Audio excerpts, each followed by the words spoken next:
Los problemas mentales es uno de los problemas más graves de salud que enfrenta el pueblo hondureño. ¿Por qué?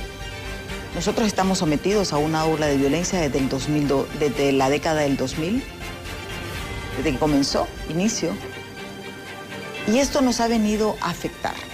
Hemos normalizado cosas que no debemos. Nos hemos acostumbrado a vivir bajo tensión. Cuando uno viaja a otro país y, por ejemplo, puede caminar libremente, uno anda viendo, escondiéndose. Por eso nos identificamos los hondureños. Porque andamos a la defensiva. Pero esto es un trastorno mental. Parece mentira que fuera un simple hecho. Por eso es importante abordar. ¿Por qué? Porque estos problemas, si no se tratan, pueden llegar hasta el suicidio. Y lo que nos alarma son los suicidios infantiles. Y que no se esté haciendo nada. Miren, en cada escuela de Honduras debería haber un psicólogo, por lo menos que llegue una vez a la semana. Si a usted lo asaltan, si usted tiene un choque, si tiene una pelea, usted necesita ayuda. Pero nosotros la hemos normalizado y hemos tratado de sobrevivir con lo que podemos. Porque también, en este caso, la salud privada es bastante onerosa. Solo tenemos, imagínese usted, 2 instituciones para ayuda de problemas mentales en el país. Solo hay 2 hospitales y están abarrotados totalmente. En Honduras se estima que cada 19 horas, escuche bien, una persona se suicida. Esta es la realidad que se está viviendo.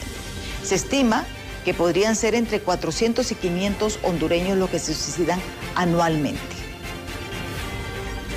Este es el promedio de lo que se está haciendo. Honduras, para que miremos la comparación, tiene entre 58 y 70 psiquiatras para más de 10 millones de habitantes con altos índices de salud mental. Esa es la realidad que enfrentamos. Un estudio de CONADE señalaba que el 52% de los suicidios se registraron en ese orden: Francisco Morazán, Cortés, Comayagua, Choluteca y Copán, las principales ciudades del país. Pero es un tema que se debe de abordar. Y que lo que le señalaba también, solo existen en Honduras 2 hospitales psiquiátricos para tratamientos psiquiátricos, los cuales permanecen con una sobrepoblación. Por eso, por ejemplo, cuando vamos al Mario Mendoza, que es el que tenemos más cerca, vemos aquellas grandes filas de personas, porque son personas que tienen tratamientos, están tratando ansiedad, depresión, otro tipo de enfermedades mentales, y necesitan un tratamiento continuo, porque eso es lo que debe de hacer para poder tratar de llevar una vida normal. Pero si solamente paso encerrada en mi casa, no puedo salir ni a la esquina porque me van a robar o me pueden matar, eso es sumado. Y ese ambiente tan hostil es lo que vamos a analizar hoy. ¿Cómo podemos superarlo? ¿A dónde tenemos que ir? Aún con las limitaciones que tiene el Estado hondureño. Justamente es el tema que vamos a abordar con la doctora Montserrat Arita. Pero antes de iniciar con ella, les presento a ustedes esta nota de nuestros compañeros de los noticieros de impacto en torno a estos temas. Según un informe del Observatorio de la Violencia de la Universidad Nacional Autónoma de Honduras, más de 4.000 suicidios se reportan en los últimos 10 años en el país, siendo el hombre el que más se quita la vida. Cuando analizamos las muertes por causa externa en Honduras, los suicidios son una de las muertes intencionales. porque la gente decide quitarse la vida.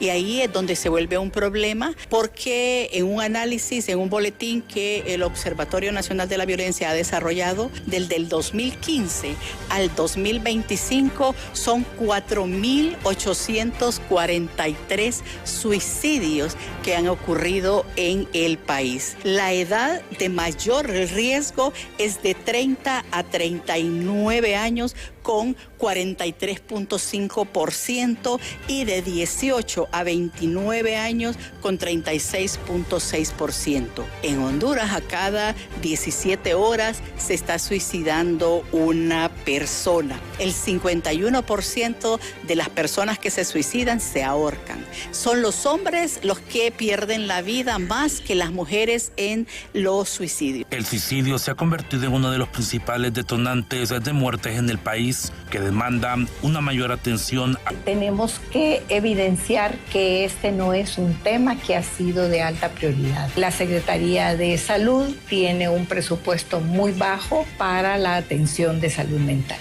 Pues no tenemos nosotros evidencia, pero sí sabemos que los hospitales psiquiátricos están sobrepoblados.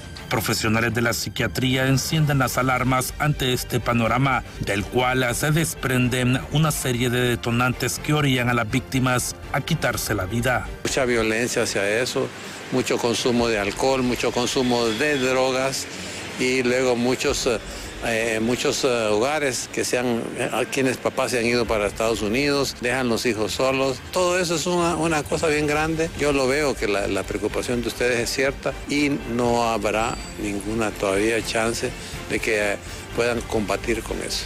Según un informe, los sectores como el Distrito Central, San Pedro Sula, Gracias, Santa Rosa de Copán, Choluteca, Comayagua e Intibucá son donde se está generando el mayor número de casos. Con imágenes de Elvis Zambrano, les informó Walter Pérez. Miren, este tema es para reflexionar, porque es un grave problema. Y este problema, se lo digo, no importa la condición social, porque esto está afectando igual a la clase alta que a la clase baja. Esos problemas de ansiedad, depresión, miren, uno debe de alarmarse cuando, por ejemplo, a un niño menor de 18 años, pongamos menor de 10 años, lo están medicando para controlarle la ansiedad. O un niño con depresión. Tenemos que buscar cuestiones alternativas. Salir, contacto con la naturaleza, que conviva. Mire, esto también está matando a nuestros jóvenes. Se enajenan, pasan pegados. No, ponga reglas en su casa, porque no solamente se trata de que esto va a llegar, no. Podemos ir haciendo muchas medidas preventivas dentro del hogar en contra de esos demonios, de la ansiedad, la depresión. Porque estos problemas surgen muchas veces en casa y los dejamos pasar. Está con nosotros la doctora Montserrat Arita, directora del Hospital Psiquiátrico Mario Mendoza. Gracias, doctora, por estar aquí con nosotros. Un placer acompañarles, agradecerles este espacio, porque sabemos que mediante estos espacios que son abiertos para nosotros, se puede hacer mucho por la población hondureña también, porque el mensaje llega a todos. Sí. La situación mental, vemos cada 19 horas una persona se suicida en Honduras. Y ya no podemos, dicen hombres, mujeres, pero también tenemos que empezar a diferenciar que hay niños. Y eso es lo más grave, porque miren, al final un adulto es consciente de su decisión. Pero que un niño se suicide en Honduras, eso nos debe de poner, como dicen, las barbas en remojo a todos. ¿Qué es lo que está pasando? Este es un tema multifactorial. Según estadísticas, las edades en las cuales más cifras de suicidios hay son de los 22 a los 39 años, con una tendencia a la masculinización del suicidio. Es decir, que son más los hombres o varones que se suicidan que las mujeres. En ese entendido, el año 2025 cerró con 409 suicidios. de los cuales el 83.61% eran varones. Pero actualmente, en las estadísticas actuales que se están manejando, a la fecha, hoy 19 de junio, llevamos 177 suicidios, de los cuales 137 son en varones y 46 aproximadamente son en mujeres, pero la tendencia va aumentando en las mujeres. O sea, hay una tendencia de que las mujeres se están quitando la vida más que los hombres. No, siempre se mantiene la tendencia de que los hombres, pero sí va se subiendo suicidan más, pero alarma que el año pasado hubo un 83.61% de varones que se suicidaron y hasta este segundo semestre van aproximadamente 71% de varones, es decir, que la cifra de mujeres va ascendiendo. En ese entendido, manejando la estadística, el hombre tiene mayor presión social, pero hay algo que a nosotros nos preocupa mucho y son los suicidios infantiles, los suicidios en edad de los adolescentes sobre todo. ¿Cuál es el rango de los menores de edad que se están suicidando? Generalmente entre los 11 y 14, 16 años. Pero 11 años es un bebé. Es un bebé todavía, es un bebé. Y fíjese que esto va muy ligado a fenómenos, por ejemplo, de abuso sexual infantil, fenómenos de maltrato intrafamiliar. Y en el caso del Hospital Psiquiátrico Mario Mendoza es necesario que nosotros comentemos a la población, que la población sepa que hay que proteger la niñez, nuestros adolescentes. Todas las semanas recibimos de 1 a 2 casos o de adolescentes que han sido violados o que sufrieron una agresión o intento de agresión sexual, y normalmente o generalmente eso viene de parte del papá o de parte de un familiar muy cercano. ¿De 1 a 2 casos diarios? De 1 a 2 casos semanales. Semanales. Tuvimos el caso de un niño, ¿verdad? Que su agresor era su propio papá y fue agredido desde la edad de los 11 y 12 años. Y es lamentable, se lo digo sinceramente, esto es lamentable, que de hecho fue una de las cuestiones o situaciones que tuvimos que corregir en el Hospital Psiquiátrico Mario Mendoza, porque en el hospital antes rechazaban pacientes. Eso le iba a decir, antes se rechazaba pacientes, especialmente menores, porque es bien difícil por la mezcla, ¿verdad? De que un adulto, un menor, ¿cómo han manejado ustedes eso? ¿Ustedes sí están dando ayuda a los menores de edad en estos momentos? Claro que sí, es que nosotros como hospital no tenemos un pabellón infanto-juvenil en estos momentos, pero traemos un proyecto grande para Honduras. Traemos un proyecto grande para Honduras y más adelante se lo voy a comentar. Bueno, nosotros no tenemos pabellón infanto-juvenil y en el Hospital Santa Rosita ya después de las 2 de la tarde ya no aceptan ingresos de pacientes que nosotros les llevemos o los refiramos, y hay un problema también, porque como no hay técnicos en urgencias médicas que ayuden al traslado de pacientes, los enfermeros y enfermeras ya no se quieren hacer cargo de eso porque no es competencia de ellos en realidad. Y mover un recurso de un médico general que va a desatender de repente pacientes que ya están citados es un poco complicado. Entonces, nosotros recibimos un paciente que era enviado de medicina forense del hospital, perdón, de medicina forense del Ministerio Público, era referido. Y la persona lo rechazó, el médico psiquiatra lo rechazó. Cuando nosotros nos dimos cuenta de esta situación, pedimos apoyo al doctor Tobar del Hospital Santa Teresa de Comayagua, que nos ayudara a trasladar nuevamente el paciente, y lo hicimos. Trasladamos a ese paciente de Comayagua nuevamente a Tegucigalpa, porque ese niño no podía quedar desatendido. ¿Era un niño?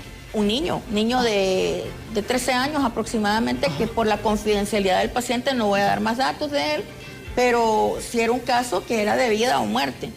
Y sucedió eso. Sucedió un segundo caso de una paciente puérpera de 21 días. Ella había tenido por cesárea y ella se encerró con su bebé en un baño. Y el bebé corría peligro de morir porque ella tenía ideación homicida con respecto al niño e inclusive suicida. Y cuando nosotros nos enteramos que habían rechazado a la paciente, fue una experiencia triste, porque es triste tener que ir a buscar un paciente sabiendo que un colega nuestro también lo rechazó. Y entonces nos movilizamos a Ciguatepeque. Yo me fui en la ambulancia y yo, antes de ser directora ejecutiva de un hospital, yo soy médico general, a mucha honra y con mucho orgullo, que me he especializado en el área de administración de la salud porque me he dedicado a estudiar toda esa parte administrativo-financiera, es otra cosa, pero soy médico general. Y me subí a la ambulancia y le dije al conductor, vámonos a traer ese niño, esa paciente a Ciguatepeque. Nos fuimos a traerla. Hicimos prácticamente el traslado de la paciente y la paciente comenzó a recibir su tratamiento. Y 2 directrices dimos.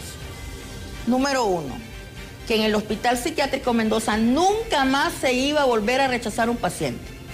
Y si a usted, estimado televidente que nos está viendo, le rechazan, inmediatamente háganoslo saber, porque se va a deducir responsabilidades de todas estas personas que rechazan pacientes. Y la segunda directriz que dimos, que va a ser un hospital de puertas abiertas para los pacientes y para los periodistas, porque ustedes, los periodistas, son los principales veedores de las instituciones. Son ustedes los que nos dicen cuando las cosas andan bien o andan mal, y sin contar aquellos, ¿verdad? Porque siempre hay personas que se prestan a tratar de desacreditar por cuestiones de orden económico, pero la mayoría de periodistas, para mí, mi respeto, que por cierto les ha costado la democracia de Honduras y eso hay que rescatarlo. Entonces, en ese entendido, es un hospital de puertas abiertas, obviamente con controles internos, ¿verdad? Obviamente. Tienen que ser sometidos, por ejemplo, al personal de vigilancia, expresar de dónde vienen, enseñar su carnet de prensa. Los pacientes, obviamente, cuando ingresan, decir a dónde van, a dónde se dirigen, por qué razón. Porque recuerden que también nosotros, los hospitales psiquiátricos, manejamos población de pacientes que son privados de libertad, que están internos con nosotros. En ese entendido, ¿Cuántos pacientes más o menos es el promedio de lo que ustedes atienden, doctora? ¿Tienen así más o menos un estimado? Y esto para que comprendamos la dimensión del problema realmente. Ajá. Vamos a comenzar definiendo que solo hay 2 hospitales psiquiátricos en Honduras. El Santa Rosita y el Mario Rosita, que atiende pacientes crónicos, y nosotros, que atendemos pacientes agudos. El Santa Rosita es un hospital un poquito más amplio porque tiene 200 manzanas de terreno, pero de construcción solo tiene aproximadamente 1.5 manzanas, a ojo de buen cubero. El Hospital Psiquiátrico Mario Mendoza, el problema de Santa Rosita es la ubicación. Sé que está lejos, de acceso, está retirado de la ciudad. Sumamente difícil, y por eso la gente no va allá. Uno, por el peligro, ¿verdad? El trasladarse hacia allá, no todas las personas tienen un medio de transporte seguro. Y el otro tema también, para privados de libertad no es idóneo, porque está demasiado aislado. Y recuerde que la mayoría de juzgados, la mayoría de la Corte Suprema de Justicia, juzgados y todo eso está aquí en la periferia, aquí en el centro. En ese entendido, nosotros tenemos una posición privilegiada, pero carecemos de espacio físico. El hospital también Mario Catarino Rivas tiene una sala de pacientes con trastornos psiquiátricos, no pacientes psiquiátricos, son pacientes con trastornos psiquiátricos, y eso hay que aprender también a diferenciarlo. El Hospital Mario Catarino Rivas tiene una sala para pacientes con trastornos psiquiátricos a los que ustedes se pueden abocar si ustedes son de la zona norte, y también hay un hospital que no pertenece a la Secretaría de Salud, sino que es un hospital de frailes, que es el Hospital Juan de Dios, creo que se llama, y es un hospital que también está ayudando a la atención de la salud mental de la población. ¿Dónde queda? Siempre en Cortés. En Cortés. Siempre en Cortés. No obstante, nosotros necesitamos fortalecer la atención en salud. Y la atención en salud solo se fortalece mediante la inversión en salud. El problema es que Secretaría de Salud tiene un serio problema de presupuesto. El 85 al 87% del presupuesto de la Secretaría de Salud es para pago de personal, de planillas, de salarios, de sueldos. Queda tal vez un 7% para medicamentos, y para inversión queda muy poco. Entonces, ¿qué es lo que hace uno? Con proyectos donde se demuestre transparencia, donde se demuestre verdadera gestión, a través de la Unidad Técnica de Gestión de Proyectos de la Secretaría de Salud, se pueden proponer proyectos a cooperación externa para que ellos nos ayuden. Entonces, pero hospitales bien planteados, ¿verdad? No hospitales de catálogo, que yo solo voy a ir a poner la primera piedra y decir que ya lo inauguré y quedó en obra gris, porque al pueblo no se le puede estar mintiendo. Lo mismo que ocurrió también con los hospitales móviles, ¿verdad? que es un tema que hasta el día de hoy está en discusión, porque hay que decirlo. Entonces, en ese entendido, mire, la labor de los actuales viceministros de salud, el doctor Castillo y el doctor Midense, es una labor ardua y dura, porque ha tocado venir a pagar todo lo que quedó de deuda de proveedores anteriores, porque hay que pagarles si no le demandan, sí. Y es mayor costo para Secretaría de Salud. Aparte de eso, el tema de los hospitales, el tema de las obras de remodelación que se hicieron en todos los establecimientos de salud de la Secretaría de Salud, en la mayoría, y que son obras que incluso no han sido terminadas hasta el día de hoy, porque contrataron a fundaciones y contrataron en el gobierno anterior, ¿verdad? Contrataron a fundaciones y contrataron a constructoras que no reunían los requisitos básicos para ser contratistas de obras en el tema de infraestructura sanitaria. Porque si usted quiere un hospital de verdad, usted tiene que contratar a las personas de verdad que van a hacer eso. Entre ellos, por ejemplo, ingenieros sanitarios, arquitectos sanitarios, que saben cuáles son las especificaciones, dimensiones e inclusive la planificación que debe de tener un hospital. Hay un tema que no lo quiero dejar por fuera y usted me preguntó que cómo hacemos entonces nosotros con el paciente infantojuvenil. La orden que dimos ese día fue, ustedes hospitalizan a este niño hoy aquí, le dan un pequeño cubículo para que esté con su mamá, bajo vigilancia estricta de su mamá. Por mientras, nosotros o le damos de alta o lo trasladamos a Santa Rosita, al pabellón infantojuvenil. Al día siguiente, en realidad, se le dio de alta con el abordaje terapéutico adecuado y con su tratamiento. Y así en este devenir hemos ido solventando problemas de orden administrativo en primer lugar, y también ampliando cartera de servicios. Y además de eso, proponiendo proyectos. El tema de la salud mental en Honduras, de la higiene mental también, ha sido desatendido por décadas. Y como dijo usted, me gustó mucho esos términos que utilizó, porque usted habló que queremos normalizar lo que no debemos, parafraseando la verdad. Pero no podemos normalizar nosotros la violencia. Exactamente. No podemos normalizar nosotros el suicidio. No podemos normalizar nosotros el uso de celulares en bebés.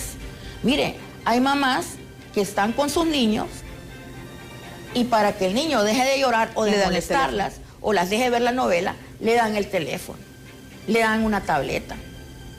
Un niño está para que tenga apego precoz con la mamá. ¿Quiere ver la novela? Ok, mírela. Pero agarre a su niño y cárguelo, hombre. Pero aquí como le digo, parece que cada día que pasa nos vamos volviendo más inhumanos. Y fíjese que usted tocó un punto interesante y lo voy a retomar. ¿Cuántas veces hemos visto de niños que le arrebatan el teléfono a la mamá y si la mamá lo quita, le pegan? Sí. Le pegan. O sea, es tanto el nivel de agresividad que le pegan a la mamá. A la mamá. Y lo vemos, mire, eso lo vemos en centros comerciales, los berrinches. Y miren, eso también tiene que tratarse porque esto enajena la mente de los niños. Esto es grave, esto es mucho más grave de que miren un juego y además no controlan lo que están viendo. Lo que hablamos, hemos normalizado la violencia, ¿por qué? Lo ponen a ver un videojuego de matar. Así de sencillo. Sí. Entonces el niño, ¿qué pasa? Tiene peleas entre sus padres o violencia intrafamiliar, golpes, maltratos. Y si él lo que mira en la otra imagen que recibe en su mente son los videojuegos, ¿qué pasamos? Estamos normalizando la violencia. Si un niño es abusado, un niño o una niña es abusado, va a crecer si no lleva ese tratamiento. Va a creer que eso es tener relaciones sexuales normales. Y por eso vemos casos de menores de edad con múltiples relaciones. Relaciones y trastornos. Promiscuidad. Y promiscuidad. ¿Por qué? Porque en vez de que la mamá le hable de educación sexual, ¿sabe lo que hace? Mira pornografía XXX en los teléfonos. Entonces ella cree que esa es la relación sexual normal. Y yo le estoy hablando de cosas tan sencillas, que esto puede provocar. Y aquí es donde viene el trabajo de la familia, el trabajo, mira, a mí me encanta cuando veo esos, yo tengo tan presente el caso de aquel niño de Lloro, que tenía como 6 meses y que el papá lo había abusado y que la abuela lo fue a denunciar. La abuela lo fue a denunciar. Yo cuando miro casos de papás, de que son ellos los que entregan a sus hijos, porque dicen, yo no lo crié así. Eso es lo que necesitamos, retomar. Miren, hay que salir a caminar con los niños, que tengan contacto con la naturaleza.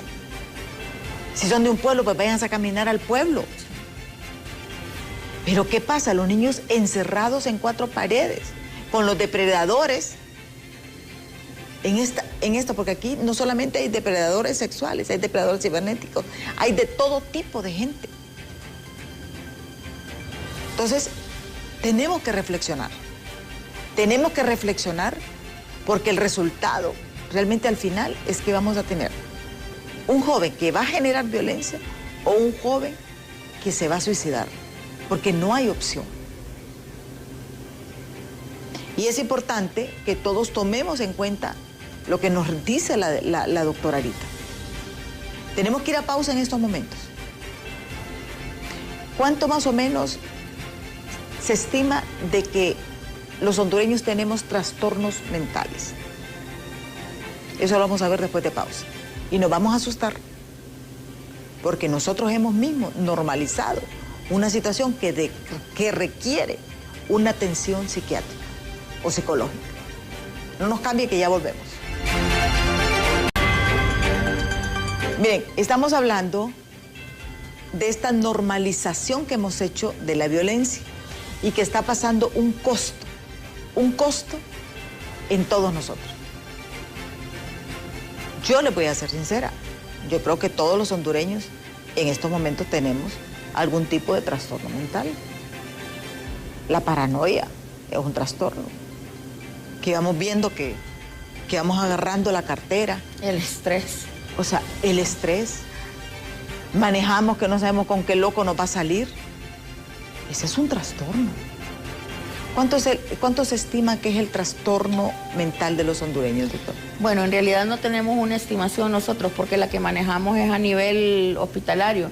Pero si usted, por ejemplo, se va a las cifras de homicidios y a las cifras de suicidios, puede notar que definitivamente andamos mal. Andamos mal. Ya cuando un país cierra un año con 409 suicidios, como en el año pasado, ya significa que hay que poner un poquito más atención. Honduras fue anteriormente, le estoy hablando hace más de 10 años atrás, uno de los países con menor índice de suicidios de Latinoamérica. Pero ahorita vamos en ascenso. Esto significa que urge definitivamente la aprobación, la socialización también y la puesta en acción de la política pública de salud mental. De hecho, nosotros fuimos invitados a formar parte de la Mesa Técnica Interinstitucional de Salud Mental y hemos discutido, ¿verdad? Hoy precisamente se reúne la mesa, el 26 de junio nos reunimos el último viernes de cada mes, vamos a tener ya una reunión porque definitivamente en Honduras urge la política pública de salud mental. ¿Esto en qué sentido? Para fortalecer, para que de esta obviamente emane una ley también de salud mental, obviamente con su reglamento para que esta pueda ser puesta en práctica. Mire qué cosas. En el Hospital Psiquiátrico Mario Mendoza, cuando nosotros asumimos, porque usted siempre nos preguntó también desde el inicio que cómo habíamos encontrado el hospital. Bueno, nosotros lo encontramos en un orden administrativo, en un caos tremendo.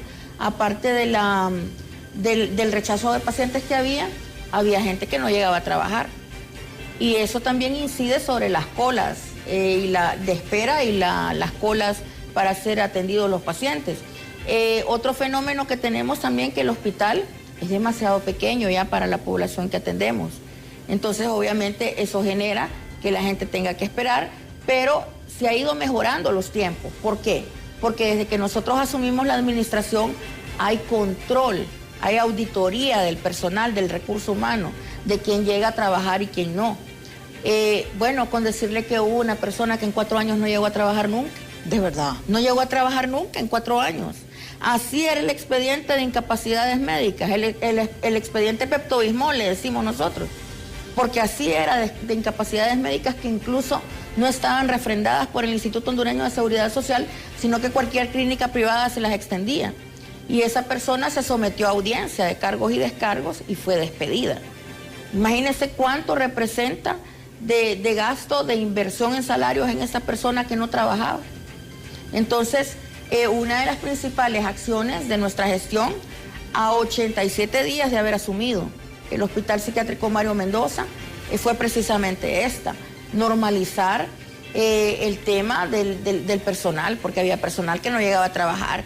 Hay vigilantes, por ejemplo, que no llegaban a hacer sus funciones, sino que pagaban los turnos. Óigame, el Estado a usted le ha dado una plaza para que usted vaya a trabajar, no para que le dé 300 pesos o le pague el turno a otro vigilante para que se lo haga. Y el riesgo usted también. Solo llegue a marcar. Entonces, tipo de situaciones que enfrentamos nosotros, además de los hallazgos de una auditoría que emitió un acta de conferencia con 31 hallazgos, que va desde enero del 2022 al 17 de septiembre del 2024, se auditaron 5 años, y 31 hallazgos es bastante. Para los que sabemos un poquito, al menos el ABC del tema de auditoría, es bastante. Cheques que no presentaban, por ejemplo, el sustento y los documentos legales de eso. Entonces, ¿qué significa esto? Que los hospitales necesitan ser ordenados. Tuvimos una persona, y me encantó una cifra que usted dio a inicios, porque es un tema también que el Hospital Psiquiátrico Mario Mendoza va a abordar con nuestros viceministros, el doctor Castillo y el doctor Midense, que por cierto ya se nos está generando la reunión, porque sí hay que reunirse un buen tiempo con ellos. Se nos está agendando ya la reunión para reunirnos con ellos y después elevarlo al nivel del ministro presidente de la República, que es el tema de los pocos médicos que hay. Sí. Mire, en Honduras a lo sumo habrá unos 58 o 70 psiquiatras. Hay psiquiatras que ni siquiera están ejerciendo su profesión ni en la privada, sino que solo se dedican a la docencia. Y es difícil. ¿Cómo usted va a ser docente de una especialidad que usted no practica? ¿Qué va definitivamente usted a enseñar? Y en ese entendido, nosotros como Hospital Psiquiátrico Mario Mendoza tenemos 17 pacientes. Pero la subdirección asistencial y la dirección ejecutiva se ha estilado que la ocupen psiquiatras. O sea, son prácticamente de 70 a 68 psiquiatras los que están atendiendo. Y los 2 de Santa Rosita. Entonces serían prácticamente 66 psiquiatras. Y no todos ejercen en el sector público. Entonces, ¿qué significa? No podemos tener nosotros psiquiatras dirigiendo los hospitales psiquiátricos, porque la administración no ocupa psiquiatras. Los psiquiatras están para que vayan a dar consulta y atender a la población. Escuche bien el dato que le voy a dar. Ajá. Tenemos un psiquiatra que ha trabajado 21 años en el hospital. De esos 21 años, solo trabajó 5 años atendiendo pacientes, porque 12 años estuvo como subdirector asistencial y 4 años como director ejecutivo. Y ejerciendo su función de 7 de la mañana a 2:30 del mediodía, porque a las 2:30 ya se iban, o a su privada o no sé para dónde. En estos 16 años que ocupó cargo administrativo, dejó de dar aproximadamente 89,000 atenciones.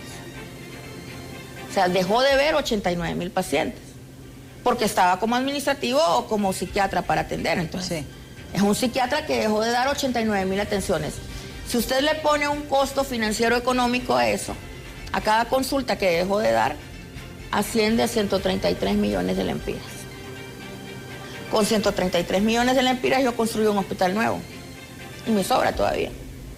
Y aparte de eso, los salarios de vengados en esos 16 años andan alrededor de 19 a 24 millones de lempiras. Y si usted se fija, los avances que ha tenido el hospital son prácticamente nulos.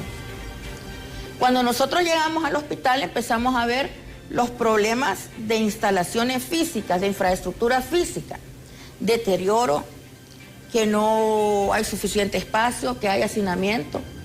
Entonces dijimos, esto no es de andar remendando. Sí, se necesita hacerlo. Esto no es de andar remendando. No puedo tirar una segunda planta en el hospital para que quede la segunda planta como administrativo y la planta baja como asistencial, porque la infraestructura no soporta ese peso. Entonces, ¿qué hay que hacer aquí? Construir un hospital psiquiátrico nuevo. Santa Rosita es un hospital bellísimo, pero no está cerca de la población. Sí. Y aparte, nosotros sí, porque estamos cerca incluso de la academia, sí, que son las universidades.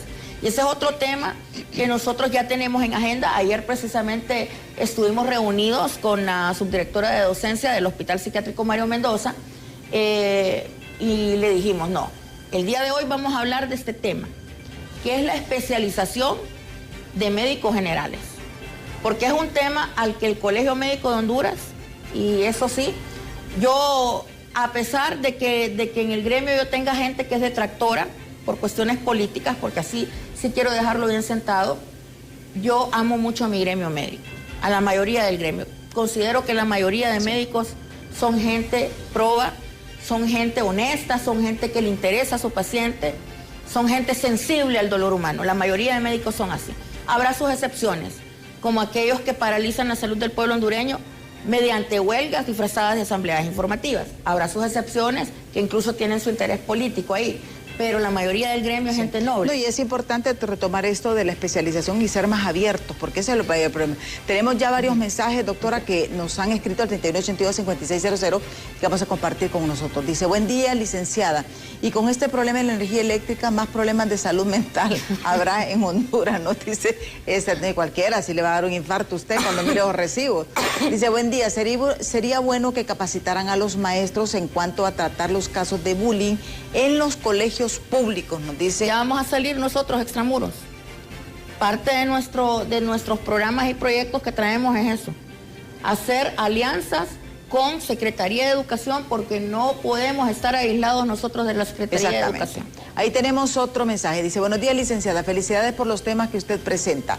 En cuanto a que haya psicólogos en los colegios, estoy de acuerdo con usted, ya que en los colegios públicos hay mucho bullying, muchas amenazas entre cipotes de la misma edad. Yo lo viví con mi hija en 8º grado y hablé con los maestros y nada. Y nada hacen. Me tocó cambiar a mi hija a un colegio privado porque en el PAP, dice, ni yo podíamos ya seguir viendo a nuestra hija sin querer ir a clases por miedo a sus propias compañeras, porque eran niñas más que la amenazaban. Y eso es muy cierto. Y yo digo, en un centro educativo debe de haber por regiones, porque es difícil tenerlo, pero por lo menos que vaya 1 o 2 veces a la semana a ese centro educativo, un médico y un psicólogo, porque así se va descongestionando. Sí. Necesitamos realmente esto, porque ahí se van a hacer evaluaciones de los niños, se va a hacer jornadas de salud, y así usted va disminuyendo ese costo, va descongestionando los mismos hospitales. Y qué mejor tenerlos dentro de los centros públicos. Así. Antes lo hacían. Antes habían psicólogos en los centros educativos y eso se ha ido perdiendo. Vamos con más mensajes. Dice, yo vengo a cita desde Choluteca, me vengo a las 12 de la madrugada, ¿verdad? Medianoche, para estar temprano. Mi caso es casi siempre que vengo hay un paro, huelga o cualquier cosa, Hospital Mendoza cerrado. Pierdo citas, tengo que volver a reprogramar cita y me la dan a 3 meses de espera y sin medicamento. Que pierdo, me toca comprarlo 3 o 4 mil empiras. Eso es mentira. Al menos desde que yo llegué, que yo tengo 87 días de estar ahí, es mentira. Porque a todos los pacientes fue una instrucción que nosotros giramos. Y yo les digo, yo les voy a decir algo y les digo a los compañeros de trabajo. Las órdenes que nosotros damos se ejecutan, no se discuten. Las órdenes se ejecutan.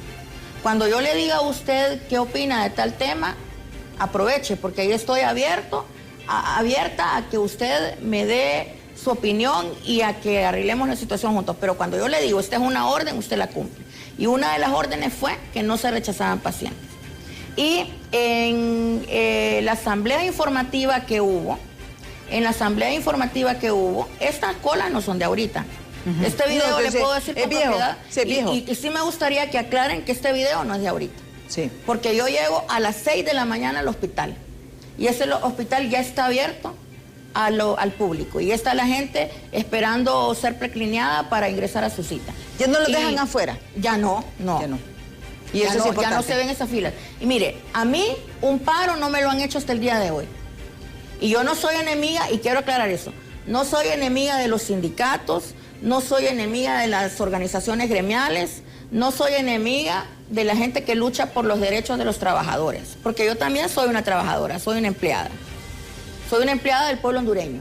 A mí el pueblo hondureño me paga un salario para que yo le atienda en su salud y para que yo dirija el Hospital Psiquiátrico Mario Mendoza, ¿verdad? Sí. Que por cierto, a mí también me adeudan, no me han pagado hasta el día de hoy, porque ese es un trámite. No se imagina el desorden administrativo que dejaron en la Secretaría de Salud, sí, la gente que se fue. Pero eso sí quiero aclarar, este video no es de ahorita. Y sí, yo los invito. El hospital es un hospital en el caso, por ejemplo, de esta paciente, si le sucedió... Fue antes de mi administración. No, pero que se aboque a usted. Que la busque a nosotros. Que la busque a usted para buscar una solución, porque yo creo que de eso se trata, hacer este tipo de intercambio de información en los programas de televisión. Voy a leer los otros mensajes porque tengo y estoy llenita. Vamos con los otros mensajes. Dice Mario Mendoza, debería de haber una línea de emergencia para ayuda. A veces uno tiene crisis madrugada, ocupa un psicólogo. Sugerencia, alianza o fortalecer la línea de la esperanza, ONG que dan la ayuda. Ya estamos trabajando con eso. Ya incluso hemos tenido pláticas con ciertas personas que trabajan con OPS para que ellos nos abran camino. Si no, vamos a ir directamente, porque este es un tema que tenemos que trabajar interinstitucionalmente, porque no tenemos el presupuesto para este tipo de proyectos, pero sí se pueden echar a andar con ayuda de cooperación externa. Sí. Entonces, la línea de la emergencia de 24 horas, 7 días a la semana, ya la tenemos planificada nosotros. Sí. Vamos con el siguiente mensaje. Dice, doctora Arita, le escribo para expresarle mi profunda preocupación por la situación actual del Hospital Mario Mendoza. Considero fundamental que centremos los esfuerzos y el debate exclusivamente en encontrar soluciones a las carencias y problemas operativos que atraviesa el centro médico en este momento. La salud de los pacientes no puede esperar y es imperativo que las autoridades enfoquen su gestión en mejorar la atención y los recursos hospitalarios, dejando al lado posturas políticas que solo distraen el objetivo principal, que es garantizar un servicio digno, eficiente para la población. Leo los otros mensajes porque ya estamos sobre tiempo. Dice, buenos días. En ese remedio de Congreso están los más graves problemas mentales, sumando todas las neuronas de todos los cacholiberales cacholiberales es equivalente al cerebro de una gallina, dice este mensaje. Yo tengo una pregunta muy importante que puede hacer... ¿Qué puede hacer una abuela si en la casa está pasando algo malo y la hija le dice no se meta? Las abuelas no tienen derecho a meterse y las autoridades piden pruebas, nos dice este mensaje. Nos quedamos aquí porque es el último mensaje. ¿Qué podemos hacer en eso? Estamos casi finalizando el programa. Bueno, en el tema de los mensajes negativos no me voy a referir a ellos porque ya no tenemos tiempo también. Y son un ejemplo claro de que esas personas necesitan ayuda en su salud mental. Así que abóquense a nosotros que les vamos a ayudar. En el tema del hospital, mire... De la abuela, en el caso de la abuela, por ejemplo. Ella tiene que abocarse a la Fiscalía de la Niñez. Mire, yo le voy a decir a esa persona, yo sé que está pasando algo en su casa. Mire, grave. Grave o pídele a un vecino que le grabe. Así usted, con la prueba, usted puede hacer lo que quiera. Y ahí no hay mamá, porque ese es el mayor problema que hay. Están cometiendo abusos, la mamá son cómplices, pero ahí es donde la abuela puede salvar y rescatar esa también persona. Los establecimientos, los centros integrales de salud o unidades de atención primaria en salud, ellos tienen personal. Abocarse con la enfermera del centro de salud, con el médico o con la trabajadora social de ese centro de salud. ¿Con la trabajadora social para qué? Para que ella haga una investigación del caso y emita definitivamente un reporte a la Fiscalía de la Niñez y puedan actuar de oficio. Exactamente, porque usted puede presentar la denuncia, aunque no tenga pruebas, a través de la trabajadora social, a través del Ministerio Público, usted perfectamente puede ir. El tiempo se nos ha agotado, doctora. Pero sí quiero comprometerla a que nos invite a otro programa porque quiero que toquemos el tema de la especialización de médicos generales en psiquiatría para que ellos puedan atender mejor la salud mental del país y hablarle también del nuevo reto que tenemos, que es la construcción del Hospital Psiquiátrico Mario Mendoza, para dejar el actual solo para pabellón de privados de libertad, que ocupen tratamiento psiquiátrico. Sí. Bueno, muchísimas gracias a la doctora Montserrat Arita. Así que todos, miren, tratemos de no normalizar, dediquémonos realmente a hacer lo que hacíamos antes. Mire, antes caminábamos, ahora andamos en carro. Antes los hipotes andaban en bicicleta, ahora pasan acostados, comiendo y con un teléfono. Tenemos que cambiar esto. Cuestiones tan sencillas que deben de comenzar en el hogar. En el hogar. Así que gracias a nuestra invitada, a ustedes televidentes, 1.000.000 de gracias por habernos sintonizado hoy aquí en Diálogo de Impacto. Los invito a que continúen con Hola Honduras. Ya está Andrómeda y Carla con toda la información del momento aquí en Hola Honduras. Les deseo a todos que pasen un feliz fin de semana. Si Dios quiere, nos vemos el lunes aquí en Diálogo de Impacto.